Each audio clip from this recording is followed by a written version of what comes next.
मैं जानता हूँ भाई लोग की वीडियो काफ़ी लेट है क्योंकि जो मोबाइल से वीडियो ही उड़ गया था, मैंने बना लिया था लेकिन मुझे फिर से बनाना पड़ रहा है। वो सब हटाइए, चलिए वीडियो को बिना किसी तरीके से स्टार्ट तो दूसरी एपिसोड की स्टार्टिंग में हमें नरेटर नरेट कर रहा होता है। काफ़ी समय पहले जिंगहू फाइटर्स ने मार्शल आर्ट सीखी ताकि वो खुद को और अपने प्यारों को प्रोटेक्ट कर सके दुश्मनों से। टाइम बीतने के साथ साथ मार्शल आर्ट्स इवॉल्व हुई और फिर ये मार काट की चीज़ बन गई, ना कि खुद को प्रोटेक्ट करने की। फिर आगे बताते हैं कि मार्शल आर्ट्स और ग्रो एडवांस कॉम्प्लिकेटेड बनती चली गई। फिर इन सबको मिलाकर एक सिंपल फॉर्म बनाए गए जो बेस्ड है टेक्निक, मूवमेंट और ब्रीदिंग। फिर इन सब को रिप्रेजेंट किया गया बेसिक इंटरनल एनर्जी के तौर पे। जो मार्शल आर्टिस्ट थे स्ट्रॉन्ग वाले, उन्होंने अपनी मार्शल आर्ट्स को फ्यूचर जनरेशन को पास डाउन कर दिया। मार्शल आर्ट्स और इवॉल्व होती गई। जो बंदे थे जो मार्शल आर्ट्स सीख चुके थे वो नॉर्मल ह्यूमन से काफ़ी ताकतवर थे। फिर दुनिया ने उन सबको मोरिम कहा। मोरिम नहीं, मार्शल आर्ट्स ही कहूँगा क्योंकि कन्फ्यूजन ना हो इसलिए।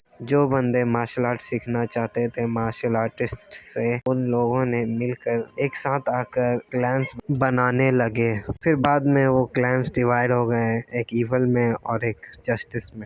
इन दोनों ही के पावर इम्बैलेंस के बीच में एक और क्लैन ने जन्म लिया जो थोड़ा अलग रास्ता चाहता था, जो खाली ताकत की भूख रखता था, और दुनिया ने इसे नाम दिया डेमोनिक कल्ट। इसी क्लैन के हाई रैंकिंग फैमिली का नाजायज बच्चा, इसका हक थ्रोन पे है। ये कहानी हमारे मेन कैरेक्टर चियोन की। मैंने ये चियोन नाम पहले भी किसी मानवा में पढ़ रखा है, मुझे अभी कंफर्म नहीं है भाई लोग, मैं आपको बाद में बताऊंगा कि ये चियोन नाम मैंने कहाँ पढ़ा है। शायद ये मानवा और वो मानवा कनेक्टेड हो सकती है। फिर हमें हमारा मेन कैरेक्टर दिखाया जाता है जो एकदम हड़बड़ा के उठता है।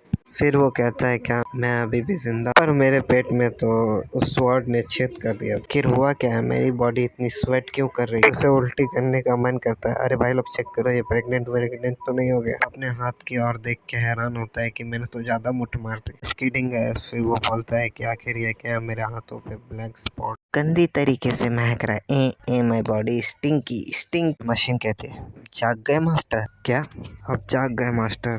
कौन है बे? यहाँ तो कोई नहीं है। अरे शांत हो जाइए मास्टर। क्या ये तेलीपैथी है? नहीं, ये वो नहीं के बारे में सुना है, पर ये उस जैसा नहीं है, कुछ अलग है।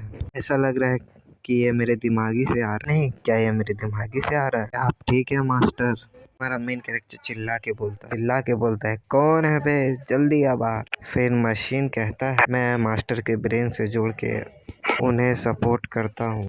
मैं हूँ sky corporation 7th generation nano machine. हमारा मेन कैरेक्टर चिल्ला के कहता है आखिर तुम क्या कह रहे हो? तुम कौन हो? आखिर तुम मेरे साथ ये सब क्यों कर रहे हो? मशीन कहता है मैं हूँ 7th generation nano machine. Nano evil God. तो इसलिए ऐसा कहता है क्योंकि वो कंफ्यूज होना इसका बनता है भाई लोग, क्योंकि ये पुराना जमाने का और ये नए जमाने का मशीन है। नैनो मशीन कहती है सही कहा, नैनो मशीन।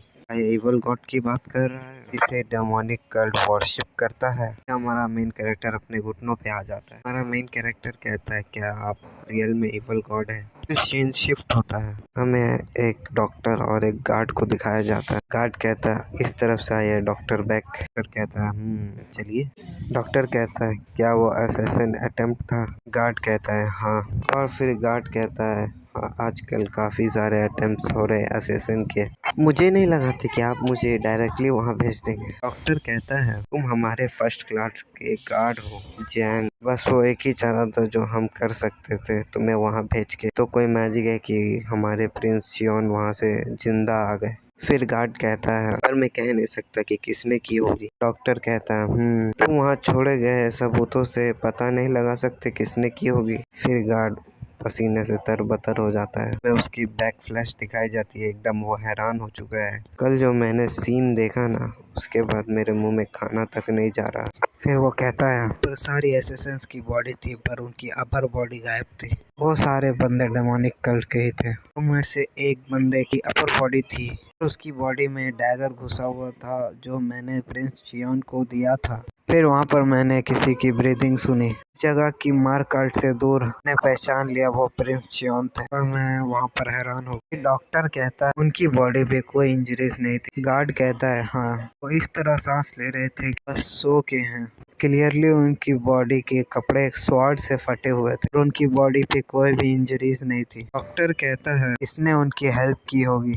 कल्ट लीडर ऐसा नहीं कर सकते, वो इस फाइट में शामिल नहीं होंगे। फिर गार्ड कहता है मैं भी कंफ्यूज हूँ। डॉक्टर हंसने लगता है और कहता है ये तो और मजेदार होता जा रहा है, जल्दी से मुझे प्रिंस के रूम में ले चलो। फिर सीन शिफ्ट होता है और हमें मेन कैरेक्टर को दिखाया जाता है। वो कह रहा होता है कि तुम ही थे ना गॉड जिसने मेरी जान बचाई। फिर मशीन कहती है अगर तुम ये कह रहे हो कि मैंने तुम्हारी जान बचाई तो फिर नहीं, पर हाँ मैंने आपकी बॉडी को सेल्फ हीलिंग मोड में डाला था। मेन कैरेक्टर कहता है सेल्फ हीलिंग मोड ये क्या होता है। फिर मशीन कहती है कुछ बेसिक इंफॉर्मेशन हम मास्टर के दिमाग में भेजे जा रही है। आखिर ये मास्टर क्या होता है। मशीन सर्च करने लग जाती है इस एरा के लैंग्वेज के लिए। मास्टर मैं कोई इवल गॉड नहीं हूँ, मैं बस नैनो मशीन हूँ। मेन कैरेक्टर दिमाग में सोचता है इसकी टोन चेंज हो चुकी है। अगर तुम इवल गॉड नहीं हो तो तुम क्या हो। मशीन कहता है मैं कुछ इन्फॉर्मेशन और मैनुअल आपके दिमाग में भेज रहा हूँ, आप एक्सेप्ट करते हैं। कैरेक्टर वो हैरान हो जाता है और बोलता है ठीक है।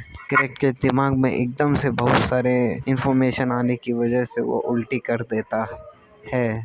ठीक उसी तरह जिस तरह हम लोग एग्जाम के लिए पढ़ने से पहले ही सो जाते हैं, बोलते हैं जो होगा देखा जाएगा। Back to the topic. Character खांसने लग जाता है और फिर मशीन कहती है नेचुरल है, पहली बार इंफॉर्मेशन लेने से ऐसा ही होता है, तुम अगली बार ये सब कुछ फील नहीं करोगे। मेरा सर दर्द कर रहा है, आखिर ये हो क्या रहा है। फिर मेन कैरेक्टर कहता है नैनो मशीन। मशीन कहती है बोलिए मास्टर, क्या मेरे बॉडी के अंदर हजारों के हिसाब से नैनो मशीन्स हैं। मशीन कहती है सही कहा, हम आपकी बॉडी में 6 बिलियन नैनो मशीन्स प्लांटेड है। हमारा मेन कैरेक्टर उदास होकर मन में हंसता है। फिर ये क्या है, ना ये कोई ह्यूमन है ना कोई गॉड। मैं चाहूँ तो क्या तुम मेरी बॉडी से निकल जाओगे। कहता है आपने जो इन्फॉर्मेशन देखी एक प्रोग्राम हो, मैं बाहर तभी जा सकती हूँ जब आप मर जाओगे। पहले मेरे बेरहम भाइयों ने मुझे मारने की कोशिश की और अब ये अनआइडेंटिफाइड नैनो मशीन मेरी बॉडी में है। आखिर ये मेरे साथ ही क्यों हुआ। हमारा मेन कैरेक्टर एकदम पते की बात पूछता है कि तुम्हें मेरे अंदर किसने डाला। यहाँ पर गार्ड और डॉक्टर दरवाजे पे आ जाते। मेन कैरेक्टर एकदम हैरान हो जाता है, कहता है चुप हो जाओ नैनो मशीन, वो लोग क्या सोचेंगे कि मैं कितना अजीब हूँ, हवा से बातें कर रहा हूँ। मशीन कहती है मैं आपके दिमाग को पढ़ती हूँ ताकि आपसे कम्युनिकेट कर सकूँ। मेन कैरेक्टर कहता है ठीक है समझ गया, बस चुप हो जाओ। नैनो मशीन साइलेंट मोड पे चल जाती है। गार्ड कहता है हमें चुप रहना चाहिए, प्रिंस जियोन सो रहे हैं। गार्ड एकदम से दौड़ के जाता है और कहता है आप जाग गए, मुझे लगता है कि आपकी बॉडी महक रही है, छी। फिर वो कहता है आखिर ये स्मेल क्या है। फिर मेन कैरेक्टर कहता है अरे इसके बारे में तो मैं भूल ही गया। डॉक्टर कहता है ओह प्रिंस जॉन हम पहले भी मिले हैं है ना। कैरेक्टर कहता है हाँ, आप मेरी मॉम को देखने आते थे जब वो बीमार रहती थी। मैं आपके पल्स को चेक करना चाहता हूँ, अपना हाथ दिखाइए, मैं शादी के लिए नहीं मांग रहा हूँ। मेन कैरेक्टर अपना हाथ देने से हिचकिचाता है। फिर डॉक्टर बोलता है आप मुझ पर भरोसा कर सकते हैं। फिर डॉक्टर उसकी पल्स चेक करके एकदम हैरान हो जाता है। डॉक्टर कहता है ये बड़ा अजीब। फिर गार्ड पूछता है आखिर हुआ क्या है, कुछ बुरा तो नहीं हो गया। डॉक्टर कहता है इसका पूरा उलट हुआ है, तो रेयर अपॉर्चुनिटी है प्रिंस जियोन के लिए। गार्ड कहता है आखिर आप ये क्या कह रहे हैं, आपकी बॉडी में से बेकार चीजें अब बाहर आ चुकी है और आपकी एनर्जी एकदम स्टेबल हो चुकी है। आपने क्या कोई स्पेशल मेडिसिन ली है। मेन कैरेक्टर एकदम हैरानी से बोलता है मैं श्योर नहीं हूँ, आप क्या कह रहे हैं। फिर डॉक्टर कहता है आपकी बॉडी अच्छी हो चुकी है मार्शल आर्ट्स परफॉर्म करने के लिए। मेन कैरेक्टर हैरान हो जाता है वो ब्लैक स्पॉट्स जो मेरे बॉडी पे है वो सब मेरे वेस्ट है बॉडी के। नैनो मशीन क्या ये तुमने किया है। मशीन कहता है क्या साइलेंट मोड को डीएक्टिवेट कर दूं। कैरेक्टर कहता है डीएक्टिवेट। फिर नैनो मशीन साइलेंट मोड से डीएक्टिवेट हो जाती है। तो नैनो मशीन आपकी बॉडी में प्लेस्ड किए गए हैं, सबने आपकी बॉडी से सारे वेस्ट को बाहर निकाल दिया है। सब ने मिलकर आपकी बॉडी को एक नया शेप दिया है, हर एक ब्लड वेसल को, मसल को, और आपकी बॉडी को एकदम फिट कर दिया है। फिर मेन कैरेक्टर अपने मन में कहता है तुम आखिर हो क्या, तुम्हें यकीन है कि तुम इवल गॉड नहीं हो। मशीन कहती है मैं कोई इवल गॉड नहीं हूँ मास्टर। इसी के साथ हमारा ये एपिसोड हो जाता है एंड, तो लाइक सब्सक्राइब ज़रूर करिएगा।